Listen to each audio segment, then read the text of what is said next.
శివమహాపురాణంలో చైత్రమాస శుక్లపక్ష నవమి మధ్యాహ్నం 12 గంటలకి అభిజిత్ ముహూర్తంలో అభిజిత్ లగ్నంలో మహానుభావుడు రామచంద్రమూర్తి పుడితే అర్ధరాత్రి 12 గంటలకి మృగశీర్ష నక్షత్రంలో అమ్మ పార్వతీదేవి పుట్టింది అని ఉంది.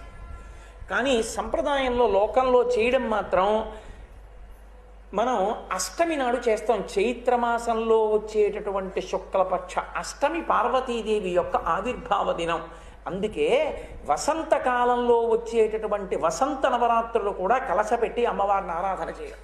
2 కాలముల యందు 2 ఋతువులలో ఆయన తన దంస్ట్రలు బయట పెడతాడు. కోర బయటికి వస్తుంది. కోర బయటికి వచ్చింది అంటే ఒకటే జననాశనం అయిపోతుంది.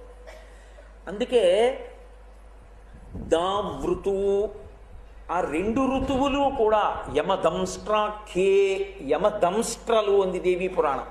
యమదంస్ట్రాఖ్యే నూనం సర్వజనేషు వైహి. లోకంలో విపరీతంగా ప్రమాదాలు జరుగుతాయి. అసలు ఊహించడానికి వీలు లేనంతంత పెద్ద పెద్ద ప్రమాదాలు జరిగి అంతమంది జనులు నష్టపోతారు.